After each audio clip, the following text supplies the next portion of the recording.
Word on this. All right, we are recording.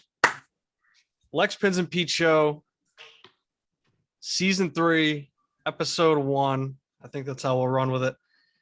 First, a word from our sponsors. As always, we're brought to you by Sundog Multimedia. Sundog Multimedia is an online communication and social media company. They were once just a personal tool that has evolved into something much bigger, allowing users to communicate, research, and discover things that impact their lives and daily decisions. Sundog will collaborate with you to help build a modern yet nimble social media strategy by utilizing innovative and traditional media principles.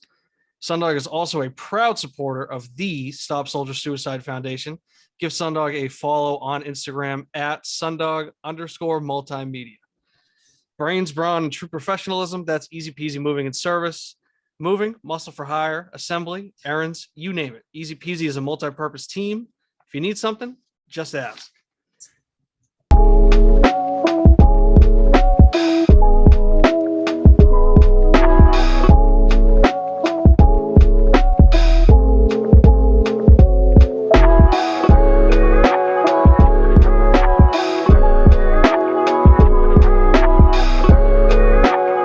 We are back. We are now recording during the Hall of Fame game. We were just discussing some things, talking about how good Zamir White looks, how there's a quarterback competition in Vegas. George, he's repping Devontae Adams. We know how much he loves him. Let's get a word from George. George, how have things been? You were about to, we're what, 4 weeks out from you starting your defense of your title? 5 weeks out, I think? 5 weeks out. Exactly 5 weeks out now. I guess not technically because it's not a Sunday, but 9/11, the season starts. Whoa. Too soon. So we're getting there. George, how are you doing? I'm doing great. I'm living good, feeling better, ready to defend my title, defend our title, Joe and I's title. So it's been good. Had a good summer and was able to step away from the game. You know how hard me and Joe go. We grind pretty hard, but we were able to step away for a little bit, get a little bit of vacation. But we're back rocking and rolling. There we go. Pete, we were just talking off air. We know that you've come down with a very tough illness. How are you feeling right now? Yeah, not feeling too great. I'm in the thick of it right now. But as I've said since day one, it's the league. Nothing's going to stop me from putting 100% of my effort into this league, and nothing's going to stop me from putting 110% into the LPP show. So it's good to be back. Season 3. Let's run it. It's good to hear. I'm doing good as well. This is going to be a quick episode. We don't want to tax Pete too much. We want him to get a good night's sleep. And we also want to watch a little bit of this Hall of Fame game because at the end of the day, when it comes to football, we are degenerates. We love watching the game. This is a great sport, and we're just glad to have it back. So let's get right into it. Before we get to the power rankings, the league doesn't know this yet, but this is a surprise power rankings episode. We are first going to talk about some new rule changes. I know that George wanted to talk about them a bit. George, you are the only one that took the under. I don't know if you saw my tweet. I am all over the Raiders -2.5. I don't know why anybody was not betting on Josh McDaniels in his homecoming game. He literally played high school games on this field. And the Raiders are so much better of a team. I don't know why anybody was on the Jags. It's whatever. I'm going to run down these rules real quick, and then we'll just kind of get into it and just tackle it however we want. Things that have now passed.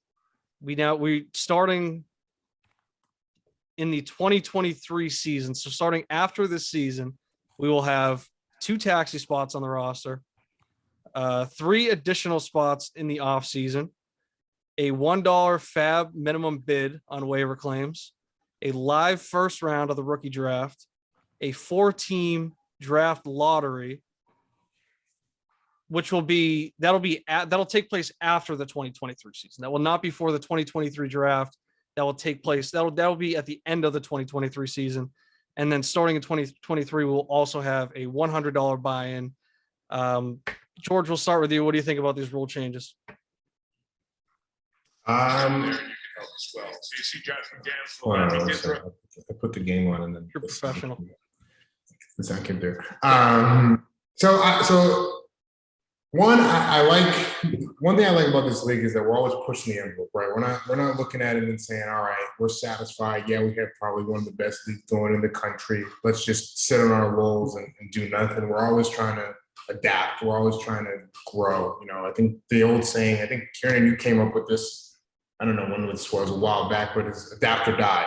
That's always been a saying that he said. So I like it. That being said, some of them I don't love. I don't love the taxi squad spots. I don't love the additional bench spots in the off season. I think that the live draft for the rookie is kind of a better idea in theory than it might, actually play out to be. I get the concept because typically like the first 5 or so picks are like locked in by the time the draft actually comes. But I think that's worth experimenting with. And then I think the buy-in, I love the buy-in, up the buy-in. I want this to get to a ridiculous buy-in at some point. I want in 4 or 5 years somebody to ask me how much I have on this league. Just be like, I literally can't tell you. I have a ridiculous amount. Pete, what do you think about these rule changes? I love the taxi squads and open season or open roster spots in the after season. I don't think anyone puts as much time and research into this league as I do.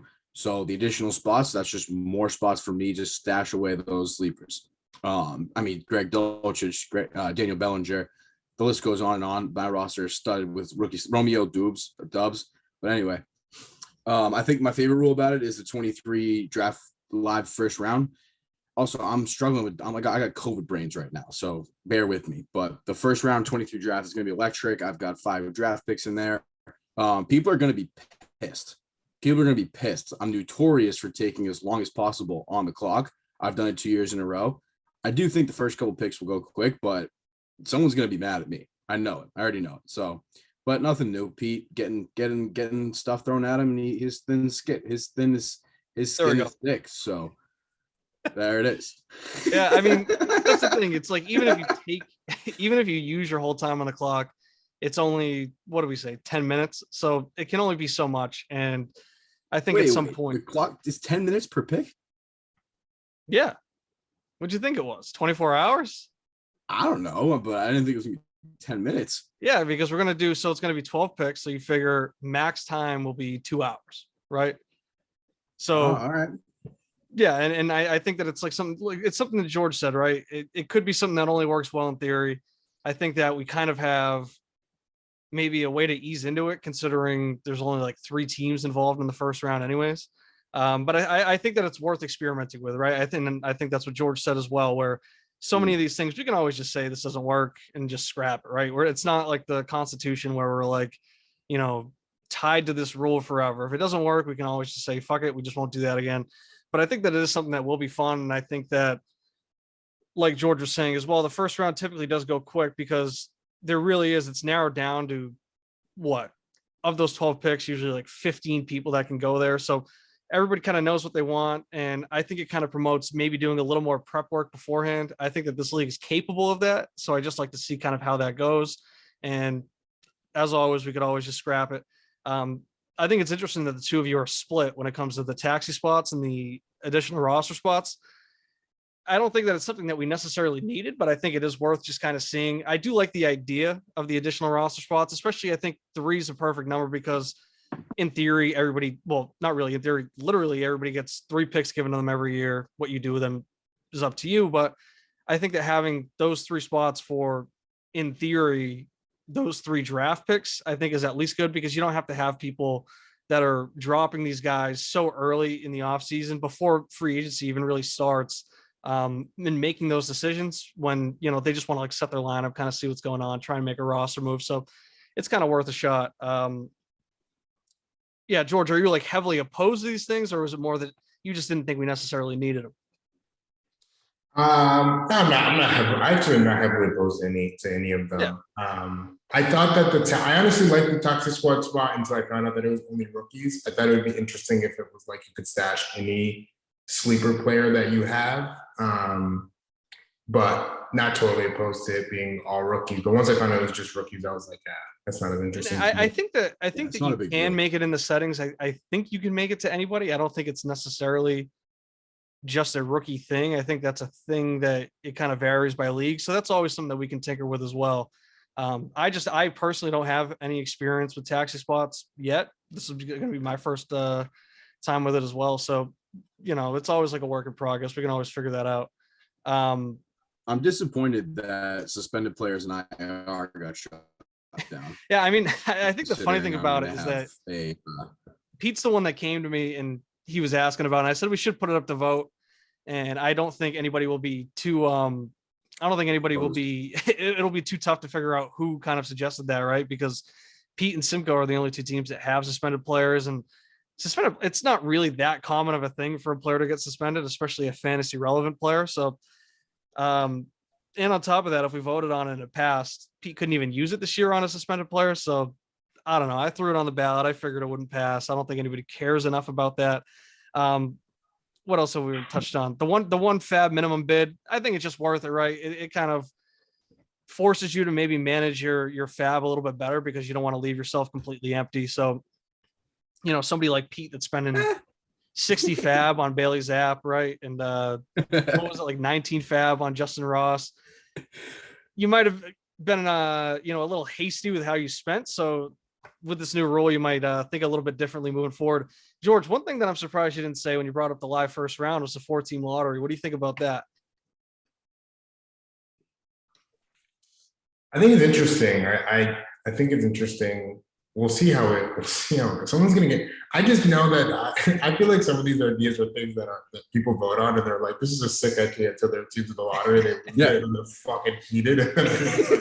Well, that's the thing, right? It's like the first time that like the four seed in the draft lottery gets the first one, that's going to be pretty lit. But then the person that is like first is going to be so pissed. And yeah, I think it's something that it's like it's funny until the gun's pointed at you. So once it happens to you and you become a victim, you might hate the draft lottery. But I think it's another thing that we're going to figure out. And I've been exploring different websites and stuff that do these kind of simulators, and I think it's all about kind of finding the right thing because I want it to simulate the odds of the NBA lottery. So I want the first team to still almost be a lock to get first, but there's always like that little chance that they don't. And so we just got to figure out how to kind of make that equivalent. So, we're not always fucking it up. Like, if you are the worst team, you're not, getting the third pick or something and stuff like that. Cause we don't want to fuck it up too much. So it's going to be I something think that we're it's going to interesting too, just because of the fact that I think it makes trading those picks a little bit more like maybe a little bit less, like maybe you'll be a little bit more willing to trade it if it's not. Yeah. And that was something I had one talked per to Pete rule. about because I think that with how the odds are going to be set, the first pick, it's not going to like lose value because it's just going to be like a tiny chance that it's not going to be the first pick and at worst, like the second pick. For the most part, you're like locked into the top two. So I don't think it's going to lose value like that. I think what it will do is help value of these third and fourth picks because there's always that slight chance that they do move up. So, I don't think we're taking off any value on the top end, and we're adding some to the back end. And I think it's worth a shot. And yeah, like you said, with $100 buy-in, 125 did win the popular vote, but the majority voted not for 125, and there were enough votes on 75 that I didn't want to be too controversial, bump it up to 125, scare some people off. So I figured let's just start slow with 100. We could always revisit it. I think enough people are down to do 125. So once people kind of see 100, they get used to that cost. A $25 bump in like a year or two will feel like nothing. So that kind of covers all of it. Pete, you got anything you want to add about these new rule changes? I mean, with the buy-in, I'm with George. Like, I do want to put an irresponsible amount of money into this league, but I'm going to vote no every time until I can compete. So, like, that kind of That's sucks. smart. I had to vote selfishly there, but I am up with the let's move. I mean, George, come on. I'm not going to compete for 2 years. I'm not going to vote for a buy-in increase, but I do want to get it up there. Well, one thing we didn't talk about the buy-in, at least I thought this is what my understanding was. We're getting some cash in the league now, right? We're getting some. Yeah. Yeah, so I want to stick it. I want to keep the first, second, and third prizes as is as far as value goes. So first or third place gets 75, second place gets 150, and then the winner gets the rest of that, whatever the $75 buy-in is. What I want to do is start adding things like, and this is stuff that we got to figure out, but weekly top score, maybe first overall seed, or maybe if your team gets a buy, right? Because we do two buys. So if you're a team that gets a buy, maybe you get some money, anything like that, where it's just kind of, I think weekly prizes or regular season prizes, I think that's something that we can add in. And, because even if you're the worst team in the league, you might pop off for, a huge week and, get some of your buy-in back. So it just adds a little something interesting, gives a little bit more to play for. I am the But worst. yeah, team. that's stuff I we don't have think anything I'll set in pop stone. off. So that's something that we got to figure out going into next year. What's that, Pete? Well, you said, you could be the worst team, but pop off for a huge week. I just don't see that happening this year. But we'll get into that when we get. Yeah, maybe you could be like the 11th team or something. But yeah, I guess that kind of leads us right into it. So we'll just get into the power rankings. Just a little reminder, disclaimer, whatever. These are rankings as of August 4th, 9:52 p.m. That's what we'll call it, starting now. These are the rankings, and these are rankings for this season. So this is not taking into account any dynasty value. So any picks that you have really don't matter. It might, your picks might be part of the commentary as far as things that you want to play for, trade pieces or something. But I'm just strictly looking at your ability to win games and how you stack up versus the rest of the league as far as trying to win the championship in 2022.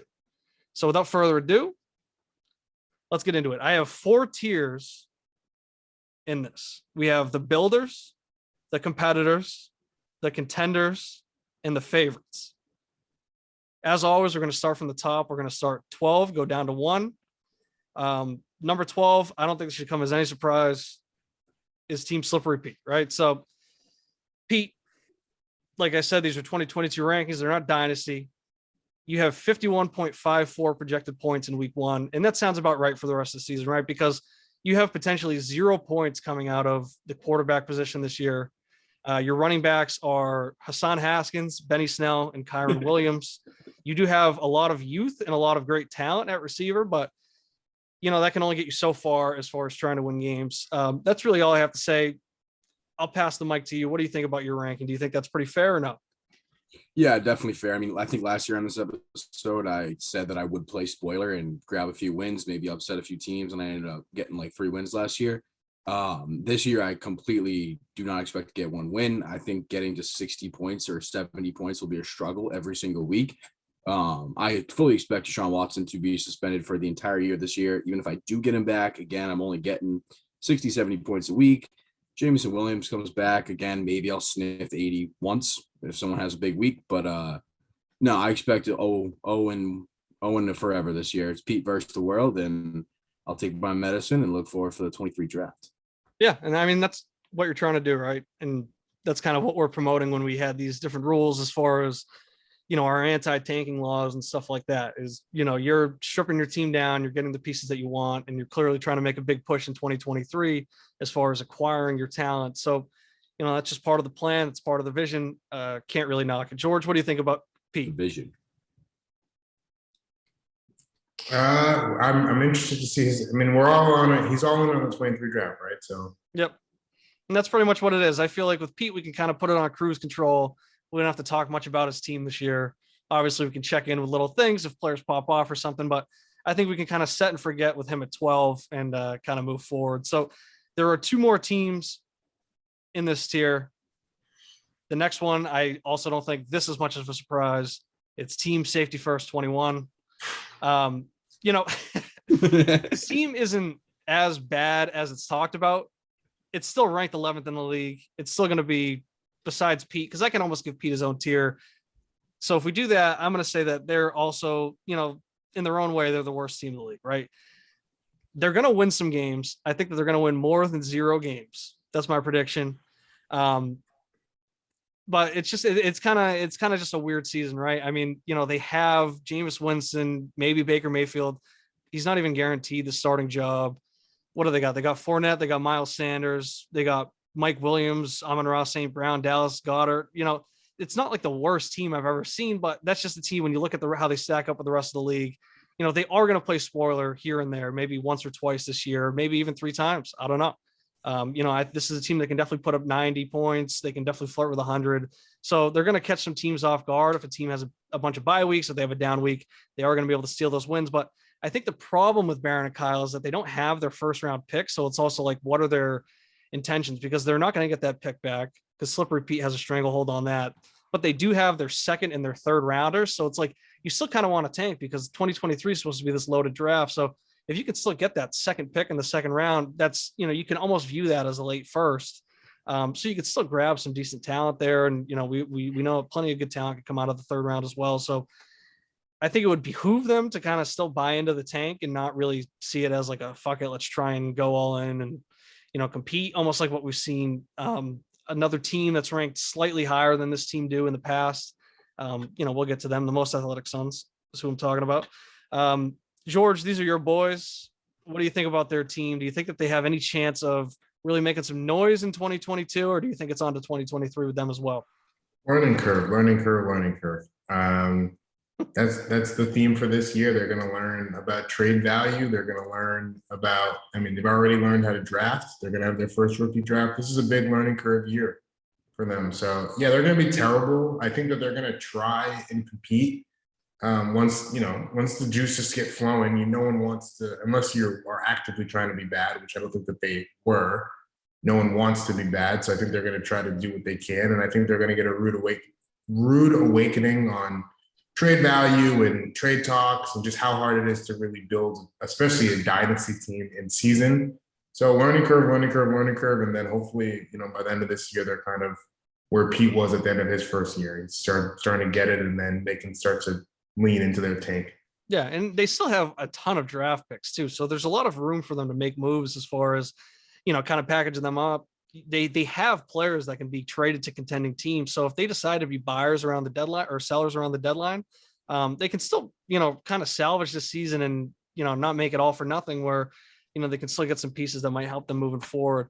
Pete, what do you think about this team? You took the words out of my mouth, KB. They've got players that they could end up holding the bag on, and that's not what we want to see for their rebuild. Like, you look at Fournette, Mike Williams, like those are players that could help competing teams this year, that they're going to end up holding the bag on if they don't move them. So I think they got to be sellers late down near the deadline. And then kind of like George says, they're in a similar spot to where I was, where the learning curve put them in a tough spot, and now they gotta lean into the rebuild and see what they can do. So yeah, and I want to see the engagement. I want to see them make moves, and I think I'm hoping I see that in season from them. Yeah, and I think that where they're at too is that they can try and win these games, and like I said, they can definitely get 90, 100 points. So if they catch these teams on off weeks, they can still get a couple wins and whatever. But I think that even with that kind of mindset, they'll still just trend towards the bottom anyways. So they might be able to steal. They might be able to sneak up to like the 10th spot or something. But I think that their ceiling is only so high anyways. The last team in this tier, and this is a team that I think toes the line here, but very clearly the best team in this tier. That's I Love My Mom.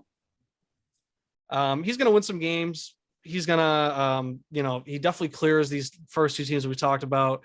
And he's also going to be a thorn in the side of a lot of these competing teams. But I just think it's kind of like I was saying for Barron and Kyle. I think that over the course of a season, he's just kind of trend towards this. And obviously it can fluctuate a little bit. There's a little bit of variance. Maybe he can sneak up a spot or two, but I think that he'll just kind of end up here because he's got those good pieces, right? He's got Lawrence, he's got Breece Hall, Kenneth Walker, Waddle, Moore, Dotson, Tony, Freiermuth, and then of course Tyreek Hill. But I think the writing's on the wall as far as where Nick wants to take this team this year by the fact that he wants to trade Tyreek so bad. I think that definitely shows that he still wants to keep getting younger. And I think that this young core that he has, as good as they are, or as good as they project to be, they're still not there yet. It's just a very young team. It's hard to get that consistency. So yeah, I think that they'll just kind of trend towards this back half of the standings, and just kind of end up there. It's, no disrespect. Like I said, I think that, where Pete's a 0-win team, Barron and Kyle are, a 1-2-3-win team. Nick, he can still win these games. He can still get 5-6 games, but I think points wise, he's just not going to put up as many as a lot of the teams ahead of him. Any comments from you guys about Nick's team? All right, we'll leave it at that. All right. The next, where am I? Oh yeah, okay. The next tier, that's the competitors. We got 4 teams here. The 9th team is the Most Athletic Suns. It's a very solid team. They got a kind of a second life when Tom Brady unretired. If he stayed retired, this team would have been, I'd say, totally screwed unless they wanted to do a fire sale. I think this team got a lot better. I think that they improved a ton at running back. Obviously, they had Kamara last year. But besides that, they were starting Jamal Williams a lot of weeks. Now they have James Conner. They got ETN back. They got Clyde back. I guess my only concerns with those running backs, obviously Kamara, I don't know if there's any word about if he's going to be getting a suspension or not. Conner, he was so touchdown reliant last year with the scoring. You kind of have to expect a little bit of a regression. There we go, Pete. And then guys like ETN and Clyde, they're just coming back from injured seasons. And, ETN, he has the Lisfranc injury. That's not an easy injury to come back from. So you really got to see him on the field. You really got to see him performing before you can kind of make any judgments. We saw that with Cam Akers last year. Obviously, it's a different injury, but ETN's injury is also one that does not have a great history of coming back from. And then Clyde, it's just who really knows where he stands in Kansas City. When it comes to the receivers, they got Cooks, who's reliable, but CD, he needs to make that jump, right? I think his best finish so far is wide receiver 19.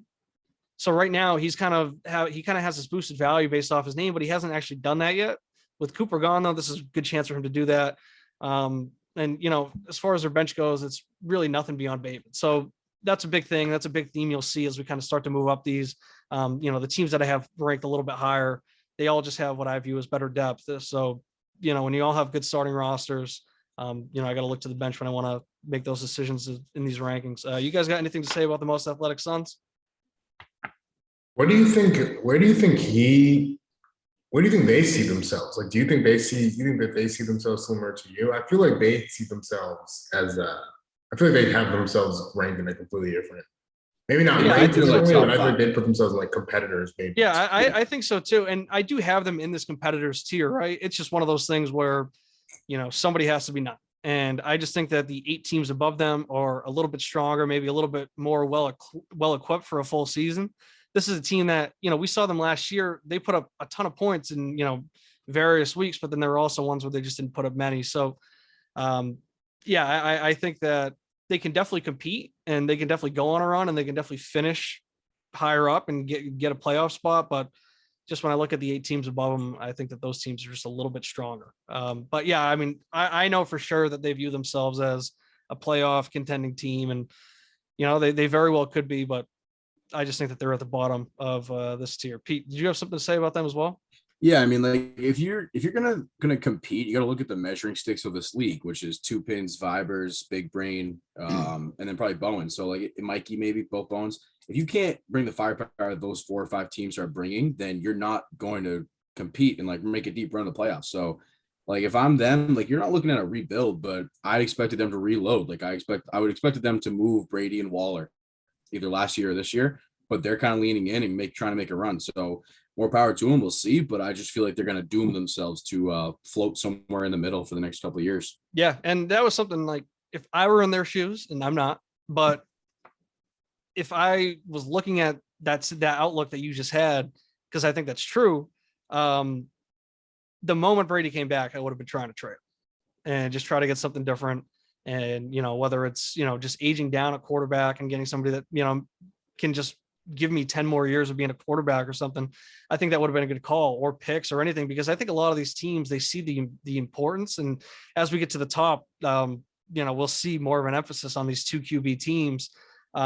I think a lot of people would love to have Brady. So I would have tried to trade him, and Waller too. He's just an aging tight end. He had an injury riddled season. Maybe now isn't the time. Maybe you want Waller to kind of get some value back and recoup some of that value he had from 2 years ago. Of course, that always runs the risk of leaving yourself holding the bag, but yeah, they've kind of viewed themselves as let's go out, let's compete. And I think that's kind of ultimately been their downfall. So we'll see how it works out for them. I mean, like I said, they're definitely capable of doing it. I think it's just kind of a harder road for them than some of the teams ranked above them. All right, moving on. 8. It's myself. It's the Slow Stroke Kings. I think it's a humble ranking. I think it's a fair ranking. It's a big prove it year for a lot of guys on my team, right? Tua obviously has a lot to prove, both in real life, both in fantasy. Mac Jones, I think he needs to kind of start to take that step and just become I think he's a reliable option, but just be, a couple more points a week. He's got to figure that out. But, Swift and David Montgomery, if they can stay healthy, obviously Mike Evans, he's a stud. I need my rookies, London Burks and Moore. Those are my starting rookies to kind of take those steps and kind of prove themselves. And then I got a young bench, but, so I kind of have a little bit of a boom or bust roster. I've started slow both seasons so far. I kind of expect myself to start slow again, just because of these rookies getting up to speed. But I think that, by week 4, 5, 6, and as these rookies kind of get comfortable in the league, I think that my team can start to take off again and make a run like I have late in the season. And hopefully I can translate that into some playoff success. But I think 8 is fair as far as where I stack up against these teams. And obviously I have the capability of moving up if these rookies can kind of pan out how I project them to. Pete, I know you always have a thought on my team. What do you think about me ranked at 8th? Yeah, I mean, I love it again because like this is the third year now we're talking about a low preseason ranking for the slow strokers, and they continue to defy the odds every 2 years. Sure. Right, last I year. don't know how I So do it. I prove the I love the narrative that's in place. I think you're going to be starting 3 rookie wide receivers every week, so it kind of comes down to what those guys do and how fast they develop. But I hold your 23 first. I'm going to be rooting against you, but I As love the always. narrative. I love the narrative that we got in place right now with the slow strokers. Yeah. George, what do you think about my team? I think we'll see. I think that it's got potential. It's got potential. Like you said, you have the 2 quarterbacks that everybody. I think you have the 2 quarterbacks that everybody's got their eyes on, right? Everybody's got a strong opinion on both of those guys, and if both of those guys are their ceiling, then I think it could be frisky. I think actually really frisky.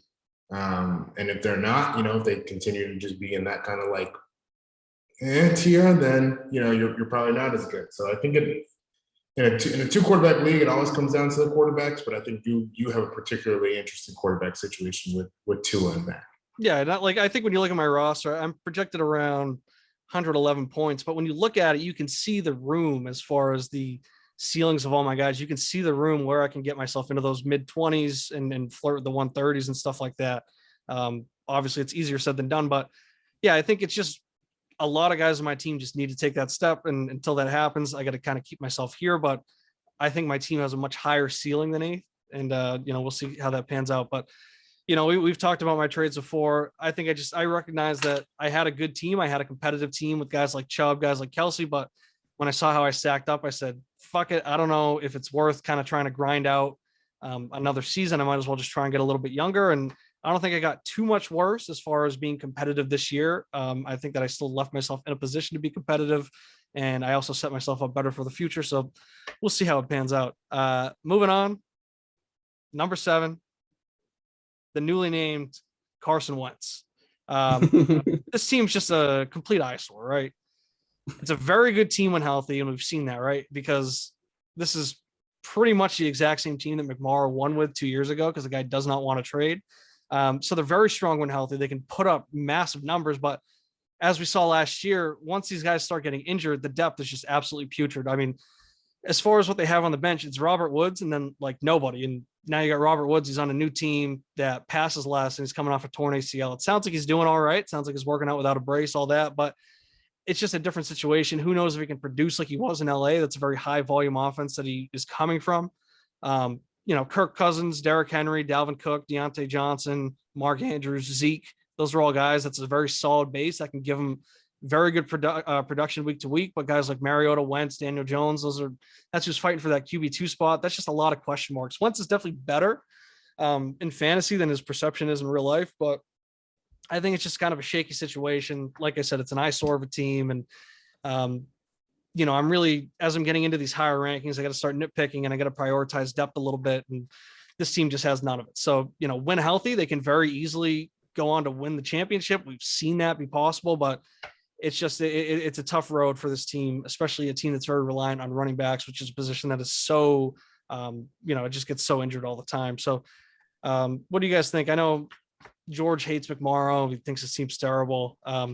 Always thought the team was overrated. So George, are you happy to see them at 7th now? Yeah, 7's a fair ranking, probably. 7's a fair ranking because I guess you always have to be aware of their threat in a single season. So I think that is a fair place to put them. I don't hate their team. I just know for a fact they're going to be horrid because of the fact that they're going to ride this team until it dies, and then they're going to have no assets to trade for. And they were a one-hit wonder. My take is basically they were a one-hit wonder. It was a Mickey Mouse championship, right? You had 2 teams that really drafted with the win now mindset. And as soon as, a lot of these rookies and second-year guys started taking those steps, year 2, we saw the playing field level out, and McMorrow obviously fell way back. And then even Big Brain, their lead over the league as far as points per week just was not as strong. So yeah, we're seeing a lot of teams start to catch up now. And I think it's good because it gives us a lot more parity in the league. But McMorrow's team, it's just, it's a team that puts up a ton of points, but just a boring team. There's just not too much to get excited about on that. Pete, what do you think about your buddy getting ranked 7th? Yeah, I mean, McMurray's my guy. I love him. I think he's hilarious. I love his outlook on life, but he's just got to do something. He's got to do something. The quote, I don't have the exact quote, but what he told me was that is if Derrick Henry and Dalvin Cook and Zeke Elliott are still going in the first round of redraft leagues, he's going to ride them into the ground. So he signed up for another year. He's going to ride all 3 of them again this year. And again, like he'll probably make the playoff. Maybe he'll make the playoffs. I don't know. But yeah, I like McMurray as a person, but I just don't see him ever moving on from these 3, which is just hilarious. Yeah, it's just not going to. He really is. He's like just like an NFL team that just runs their running backs into the ground. That's pretty much what he's going to do. But I mean, yeah, with all these rankings, obviously, I'm not locking them into this, and so much can happen over the course of a season. But any of these teams can jump up, a spot or 2, or obviously go on a crazy run. And I think that any team that's in the competitors is, I think, capable of, making a run. It's just that as we move further up the rankings, teams just have a higher probability. So yeah, I mean, McMorris' team is more than capable of winning a championship. It's just that I think their probability is a little bit low because as soon as you kind of get past that first tier of players, we've already seen them struggle. So it's hard to ignore what happened last year once injuries started setting in.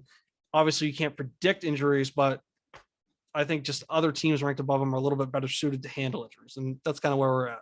All right.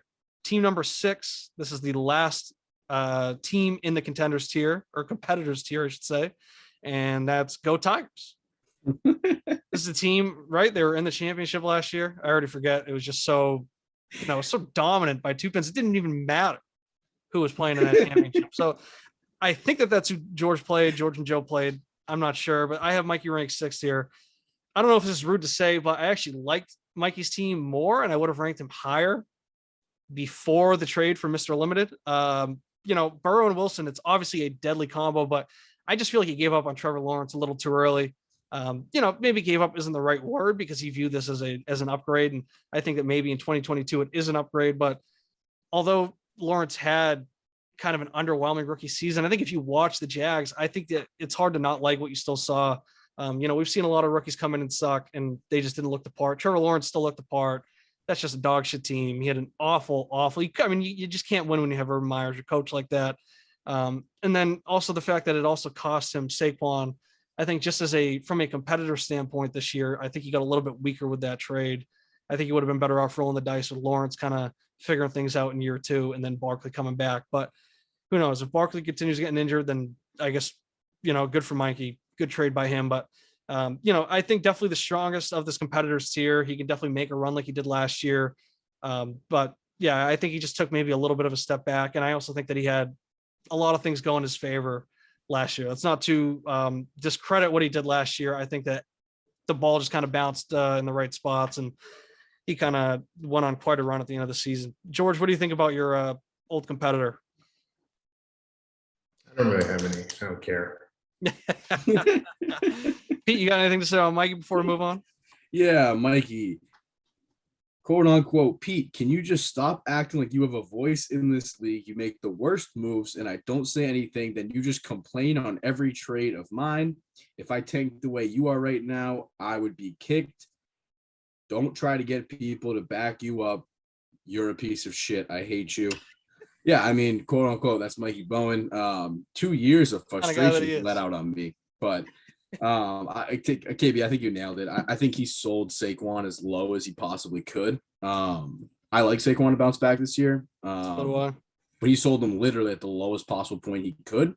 And gave up on Lawrence too early. I mean, Lawrence got Doug Peterson, who's like a very renowned quarterback coach, and he's got that assistant coach that has been with the Chargers for the last couple of years working with Herbert, and look how he turned out. So, yeah, I think he gave up early on Lawrence, and he sold super low on Saquon. So, I mean, he got restless. We'll see what he does. But I hated that trade. I was very vocal about it, and I think Mikey's gonna fucking hate his ranking. I'll tell you that. He's gonna be pissed that he's got 6. Hey, and I moved him up. I changed his rankings a little bit. I had Mikey ranked lower initially, and then I kind of Jesus Christ.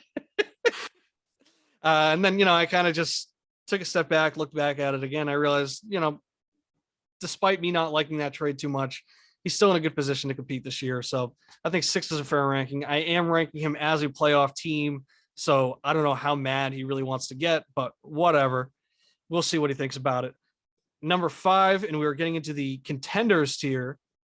And I think that this is a 2-team tier that I have. And I think that, I'm curious to see what you guys think about this. Number 5, I have ranked the Zits. Zach's team always in the mix. I think that right now, though, there are some questions at QB2. Trey Lance is obviously going to be, they've named him the starter in San Francisco. I've heard mixed reviews out of camp.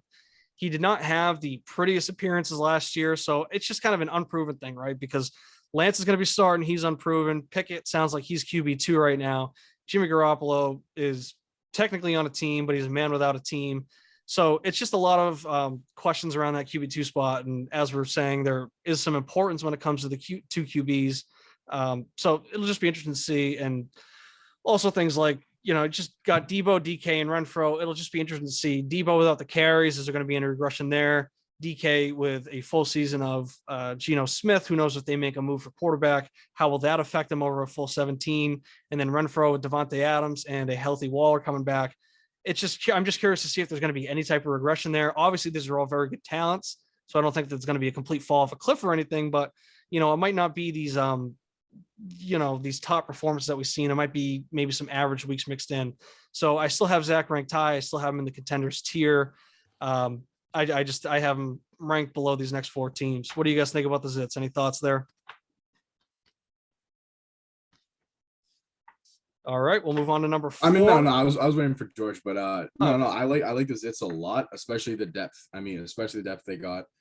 Hawkinson, Olave, Lazard, Gallup, Chark all on their bench right now. They got Schultz in the starting lineup and Dillon and Aaron Jones. But I love the depth that Zach's got. I like the moves he made in the offseason.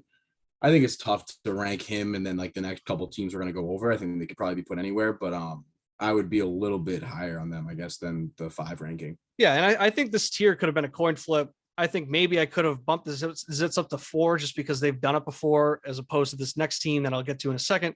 But like I said, I think it's a coin flip. I just really like this next team and kind of the moves that they've made to put themselves in a position. But Zach's gonna be in the mix, gonna be in that championship talk when it comes to playoff time. So I don't mean this as any disrespect. It's just like I said, everybody's got to be ranked everywhere. So I think that when it comes to these top 3 teams, I don't think that he is necessarily better than them on paper, but he can beat them any given week. And like I said, in this tier, it's a coin flip. George, you got anything to say about the Zits? Nope.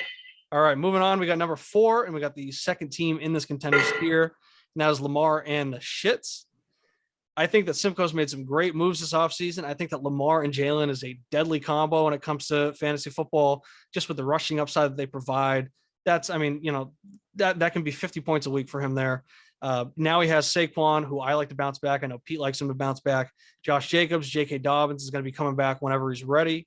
DJ Moore, Keenan Allen, Adam Thielen, and then DeAndre Hopkins waiting in the wings coming back from a suspension, and then Kyle Pitts, Dawson Knox. That's just a very strong lineup.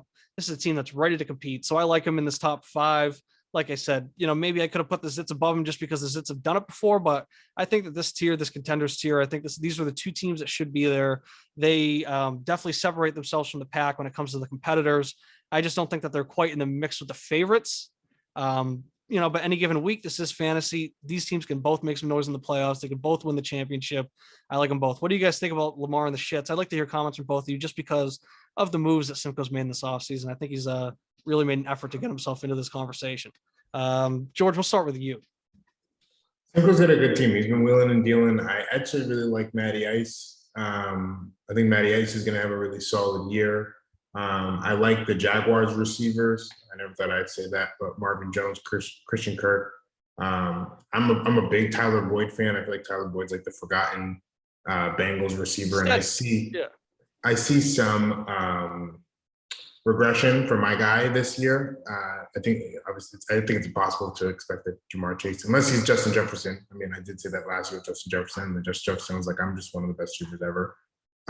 So if he's Justin Jefferson, then there will be no regression, but I do expect a little bit of regression from Jamar this year, and I expect Tyler Boyd to pick up some of that slack. And then it's always good, like you said, to have somebody like DeAndre Hopkins coming off the bench in week 6. Although I do think that the Cardinals as a team are going to be an abject disaster this year. You always have to respect a player like DeAndre Hopkins. Yeah, and of course, yep. Pete, what do you think of Simcoe? You know, that's your biggest rival in the league. Yeah, he's my biggest rival in the league, but you can't deny that. I think he probably had the best offseason out of anyone in the league. I mean, the moves he made, the cherry on top, that Hurts trade, seen with the cherry on top. Yeah, no, I mean, I got nothing really else to add. You guys kind of crushed it, but I do think, you know, Simcoe and Bowen is going to be a dogfight. Like they should put like a side bet on something that'd be interesting to watch throughout the season. Yeah, I think these are two evenly ranked or evenly matched teams. I think the rankings are right where they should be. You know, I think they're a very good contenders tier, and I'm very excited to see what they can do when it comes to the playoffs. And you know, maybe Simcoe can shake this snake bitten tag. But moving on, we'll get into the favorites tier. These are the top 3 teams. These are 3 teams that I think should be viewed as the favorites to win. These are very strong teams. They're going to have strong output every week. Number 3 is the Peyton Manning of the league, Big Brain LLC. This is a team that we've seen consistently put up historical numbers in the regular season. And as far as I know, they do not have a postseason win, right? They just had the bye week both times. And so, you know, they just haven't gotten it done. But I think it's just going to be interesting to see, right? Because now they don't have Rodgers and Adams together. And I think that they're still going to be just fine on their own. But it will be interesting to see, right? Rodgers is not going to be thrown to Davante Adams anymore. He has a very unproven receiving core. How is he going to adjust to that? I think he's still going to find his guys, but is he going to have some of the massive weeks that he has without, you know, a guy like Davante Adams putting up those numbers? And then with Adams, it's just going to be, you know, what's he going to be like away from Rodgers? He's going to his buddy Derek Carr. We know what they've done in college. We know that they put up big numbers, but it's a much more crowded receiving room between Renfro and then also Waller. And it's just a different offense. Is he still going to be put up these beastly numbers, or, you know, are we maybe away from the top 5 days and we're looking more as top 10 with top 5 upside? That is yet to be seen. But even if those guys do regress, I don't know how much it's going to matter just because of that running back stable, right? They got Christian McCaffrey, Austin Eckler, Joe Mixon, Nick Chubb. Those are guys that can put up 80 plus points combined any week. You know, that's just giving them such an unbelievable floor. The reason that I have them ranked 3rd of this tier, though, is just because when you look at their receivers, there are some question marks. Obviously, what I already said about Davante Adams, but then you have Amari Cooper, who might go a whole season catching passes from Jacoby Brissett, and then Michael Thomas, who's coming back, and he obviously has that crazy upside from what he was a couple of years ago, but he also hasn't really played in 2 years, so who knows how he's going to be coming back from that ankle injury. No Drew Brees, Olave and Jarvis catching passes instead of Marquez Callaway and Lil Jordan Humphrey and all that, and then Big Brain's bench is just awful. So if injuries were to occur, who knows what they can really do, right? We've kind of seen them suffer without Christian McCaffrey. They're a little bit better suited now with the addition of Chubb, but, you know, still a strong team. Obviously, when you get this high, you got to kind of, you know, nitpick a little bit. But what do you guys think about Big Brain LLC? You guys think that they can make a run this year? Or you think it's going to be another regular season thing and then falling off like they always have? I think they played more into the narrative in the offseason. I mean, it's always been they dominate regular season, they make the playoffs as a high seed, and then they fall off because they have no depth. They shifted their assets all towards running backs who are all in their 26, 27 range. I'd be surprised if all 4 of them stay healthy the entire season. I expect them to lose at least 1 or 2. You ask them, what do they do about the depth in their lineup? And they pitch you Quez Watkins. So, yeah. Like, I think we always knew what Big Brain was. They proved it the last 2 years, and they just played into that narrative a little more with their offseason moves. That said, their roster is star-studded, and they'll probably be a top 3 team this year. I just don't expect them to follow through in the playoffs. George is a team that's clearly locked into the top 2 here. What do you think about Big Brain at number 3? Big Brain LLC, they're the enigma of the league. You guys know I notoriously hate this team. Who doesn't? Simcoe's Pete's biggest rival. These are probably my biggest rival. I got no respect for this team, but they're an enigma because of the CMC factor. The CMC, and it's like, you hate to say it, and like it's a dead horse, but CMC is healthy. And let's call healthy 14 games, because I think 17 is a stretch, but let's say it's 14, even 13 games. I think that they're like, I mean, any team with a healthy CMC can win the league. He's the best fantasy football player. And even if he misses a game or 2, right? They're still, Big Brain's still equipped to just kind of figure it out for that week because they got Chubb. And so I think that they can definitely pull it off. And part of me kind of thinks that this is like a good time for them to maybe make a run in the playoffs, because I think all the attention's kind of starting to come off of them. They might not have that same pressure, and just as everybody's starting to maybe count them out, this is when they sneak in and they actually do it, right? This is when Christian McCaffrey stays healthy, and they stay healthy for the whole season, and they just continue to put up 150 points throughout the playoffs. So I think that they're a sneaky pick, because I think that if we're setting Vegas odds, they might be a little undervalued just because of that kind of monkey on their back with the postseason. So I think that if I were a betting man, I'd put a little bit on Big Brain LLC, just because I think that we'd be getting value on their odds. And I think it would be interesting to kind of try and ride that out, because we know how dominant they are in the regular season. So if they can just put that together for 3 more weeks, it could be a little bit of a steamrolling to the championship. All right. Team number 2, the Occasional Vibers. This is a team, and we'll get to it when we get to number 1. I think that they could have been ranked number 1. I think that when it comes to Allen and Murray as the QB1, QB2, it can be argued. I don't think that they are the best quarterback duo in fantasy right now, as far as our league goes. I think that the one quarterback duo that we haven't touched on is, but Allen and Murray, they're in that discussion. And even if Kyler Murray were to go through his Call of Duty slump like he does every season, Derek Carr, I think with this, I think Derek Carr with this new offense, I think he's a great QB3. That's a guy that has QB1 upside now. Surprisingly, this team's never made the playoffs. I'm sure nobody's forgotten. They tanked themselves out of the 6th seed, which would have actually, if they stayed in that seed, they would have just walked to the championship and won, just based off of what they put up those next couple of weeks. So they kind of tanked themselves out of a championship, and then they had some injury issues last year, no fault of their own. But I think that they're definitely going to make the playoffs this year, and I think that they're going to compete, right?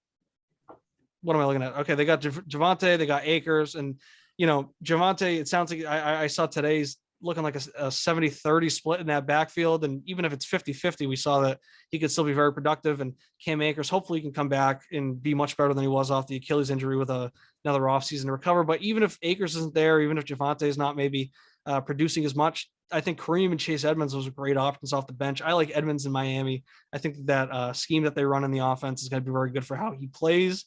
And I think Kareem Hunt, when he puts together a full healthy season, he's very good, especially as an RB or as a bench running back. He has that RB2 upside with him, or I should say RB1 upside, but he's definitely an RB2. At receiver, they got AJ Brown, Terry McLaurin as their wide receiver 1 and 2. Beyond that, they have Sutton, Gage, Juju, and Lockett. Those are very good options. And then, of course, at tight end, they have Travis Kelce. That's a very strong team. They do have a very good bench. I think they're well equipped to make a deep postseason run. George, what do you think about the Vibers at 2? Do you think that they can kind of, shake this curse, get into the, maybe it is a curse. Maybe that is karma for them tanking themselves out of the playoffs. Maybe they just might never make the playoffs or something. We'll see. But what do you think? Do you think they can shake that curse? Yeah, they better shake that curse. Otherwise, there's going to be trouble in paradise with those two. No, I think that they're firmly the second best team in the league, or 1A, 1B with us. I think that the Javonte thing is the thing to watch, though. I think their running back situation is one of those. Looks really good from the nerds will tell you that it's really good, and I actually agree. Like, I just like both these players, but it's also something that we can look back at, halfway through the year, at the end of the year, and be like, oh, Javonte kind of. Yeah, it's like, oh, Melvin Gordon's still here and he's still getting carries and all that. It very well could happen. So I think that's the thing to watch. But other than that, obviously, I think everybody else is a stud. And I think Cortland Sutton is kind of being slept on a little bit with this. There's a lot of juju hype going around, and I think people have kind of forgotten that Cortland Sutton's a deep threat. And one thing Russell Wilson's going to do is going to bomb it. So I like that for them. But yeah, I think they're locked in. Kyler Murray, though, I'm so down on the Cardinals this year. But you gotta, he's always good for fantasy, but I'm very, very down on the Cardinals. So we'll see. And it looks like his buddy was going a little bit too fast. So we'll see if that affects anything on the field. But yeah, and Murray's not gonna have Hopkins in, the first 6 weeks. So it could be maybe a little bit of a slower start, because that was something I had noticed before, right? It was like that Cardinals offense was so good until Murray or Hopkins were playing a little bit injured, right? If Kyler had like a sprained ankle and he was playing through it, or if Hopkins had a hamstring injury that he was playing through, you could notice like a significant kind of downtick in the offensive production. So we'll see how Kyler can do that first month and a half. I think him and Hollywood together can be an electric combo. So hopefully Hollywood can, follow the rules of the road and stay out of trouble. And, I'm excited to see it. But yeah, I think that's fair. I wouldn't be too surprised if the Cardinals did have a little bit of a, if they didn't set themselves up for that second half fall off because they were just playing so poorly. This could be the start of maybe the beginning of the end with Cliff Kingsbury. And, who knows? I mean, this Kyler offseason stuff has kind of been a debacle. Still like the guy, so hopefully you can figure it out. Pete, what do you think about the Vibers at 2? You got any complaints there? No complaints. The Vibers are nasty. Absolutely the second team in this league. No doubt about it. I love to see that Talon seems like he's taken a little bit of a bigger role in ownership. So he's definitely been active in the chat. He's made some moves. So, maybe you can attribute this next step to Talon taking ownership and management.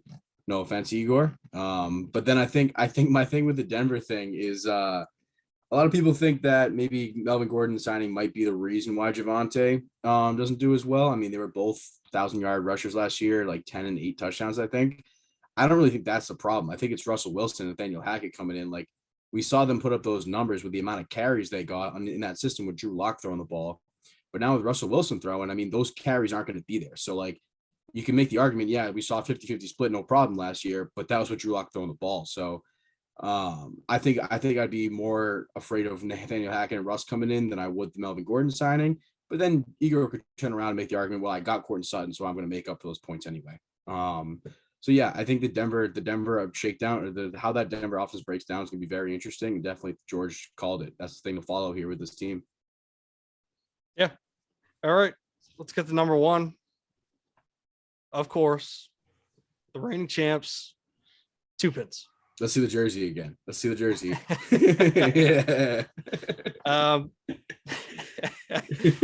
Yeah. George is starting to say it. I think that you could make the argument that it is a 1A, 1B, but it's the reigning champs versus a team that hasn't made the playoffs yet versus a team that consistently flops in the playoffs. So 2 Pinz are the best until proven otherwise. And yeah, I mean, running back, I think is still, if we're nitpicking here, it's a little bit of a sore spot, right? Gibson, it's just so weird what's going on with Gibson in Washington. Dame, I think, is still a very good running back, but he's in that last year of his deal. You got Ramondre coming on. I don't know if it'll be, maybe it'll be one of those things. You got 2 running backs. You don't really have one when it comes to fantasy, because we know that the Pats backfield has not always been so kind when it comes to running back. So it'll be interesting to see now with Ramondre taking that big step, if that has any type of negative impact on Dame, or maybe Ramondre can just make up for it and you could play both and it doesn't even matter. But, I think the one thing you want to avoid is not being in that position where you have to try and make the decision between one or the other each week for that last spot. So hopefully that's not the case. And even if it is, it didn't seem to matter last year. So who really cares, right? You got Kups, you got Diggs, you got Chase, and then waiting in the wings, you got Ayuk and you got Smith, and then you have Kittle at tight end, who's always elite. And then, of course, you got Mahomes and you got Justin Herbert. So, that's just a filthy team. We saw what they could do once everything started clicking. So, like I said, they're the best until proven otherwise. Before we get to George and let him talk about himself, Pete, what do you think about 2 Pinz? Do you think they have a chance to defend the title, or do you think there might be some regression coming up?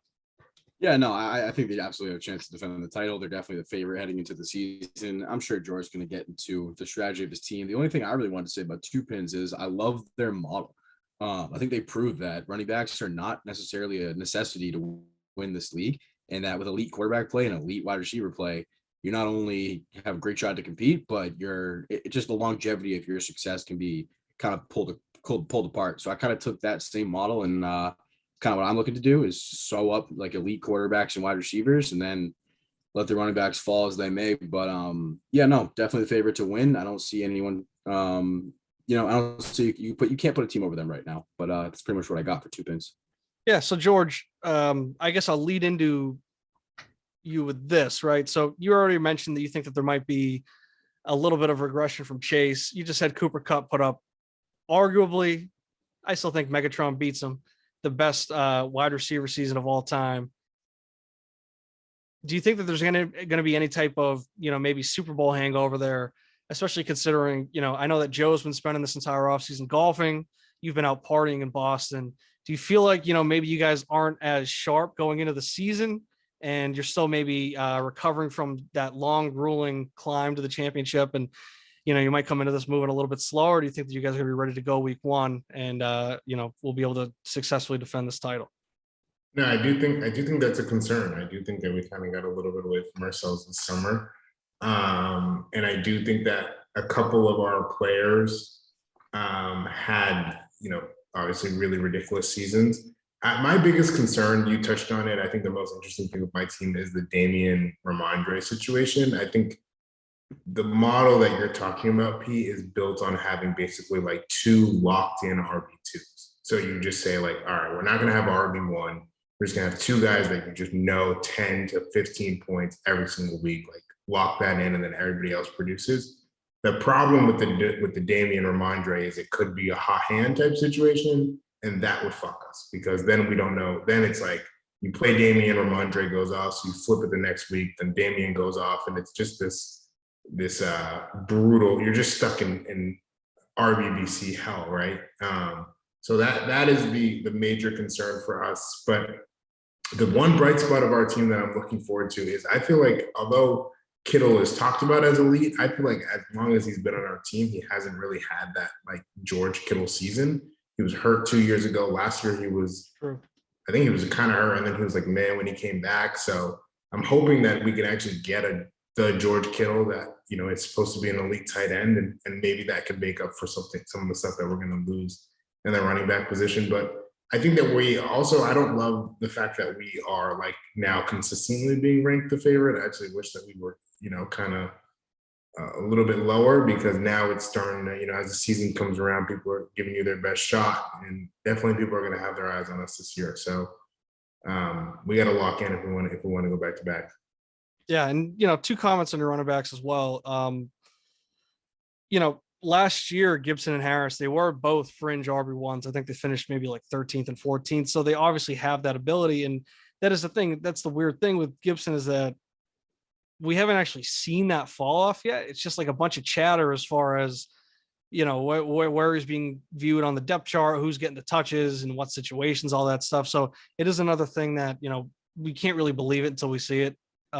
Gibson might just come out and put up those same numbers that he put up last year. And I did run the numbers. If you look back at Ramondre's season last year, he only had like a few like actually big games, and then he had a bunch of games that were just better real life games than they were fantasy games. But I think it was like if he had like 4 or 5, say he had 5 big games, I think 3 or 4 of them were Dame was able to also have good games there as well. So there is the ability to coexist, but it is like you said, they are kind of battling out for one spot. I guess if you want to stick one in your flex instead of like Devontae Smith, or I'm looking right now, it looks like you have Devontae Parker in that flex spot. But if you want to put one of those and you want to play them both, almost like how Bowen has Jones and Dillon, I think that is possible. I think that they can both put up those points where, it might just be 12 points and 10 points. But, when you're looking at an RB2 and your second flex, that's about what you're trying to get anyways. So I think that there is the ability to coexist, but it is interesting just to see, because we know how those New England backfields have been in fantasy. But it's also another thing where we had these same worries about your running backs last year, and I think you had Darrell Williams playing a bunch of weeks for you, and you still won the championship. So maybe it just doesn't matter. Any closing comments from you guys before I read down the rankings one more time? All right, so we'll start at the top one more time. Anything? Is somebody going to say something?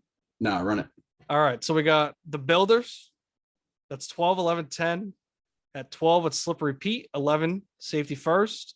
10, I Love My Mom. 9 through 6 are the Competitors. 9 is the Most Athletic Sons. 8 are the Slow Stroke Kings. 7, Carson Wentz. 6, Go Tigers. 5 and 4 are the Contenders. That's 5, the Zits. 4, Lamar and the Shits. And the top 3 are the favorites. That's Big Brain LLC. 2, the Occasional Vibers. 1, the Reigning Champs. Team 2 Pinz. That's it for now. We're going to figure out our recording schedule with the season starting. Obviously, as we started with the show, we are watching the Hall of Fame game as we record. I don't know if we need a weekly episode in the off season or in the like during training camp, during the preseason, all that. We can figure that out maybe in every 2 weeks thing. Obviously, we'll be back to weekly recordings when it comes to the regular season. We'll be doing every 2 weeks power rankings. But that's the Lex Pinz and Pete show, and we're glad to be back. I will stop recording. Oh, wait, I would say, KB, just to tease listeners a little bit, we have been tossing around some ideas of some segments this year that are definitely going to add a little flair and be excited. I'm excited about it. So just something to look forward to. Yeah, that's right. Pete and I, we've been workshopping some ideas, some segments. We're going to spice up the show a little bit. I'd like to bring in more guests as far as out of the league guests like we had with Andy G, Tyler Amaral, Andy G. We can figure things out with that. And we can get some where are we with Dynasty Stump? Oh, we got to get down. Maybe that's what I'll start working on. Maybe our next episode, maybe we'll get one next week. Maybe we'll get one 2 weeks from now. But Dynasty Stump will definitely be our first guest. He's down to do it. I just got to figure out the schedule. I last talked to him when we did the Andy G episode, so we'll figure that out. Yeah, we definitely got to get him on. But all right, that's the Lex Pinz and Pete show. I'll stop recording now.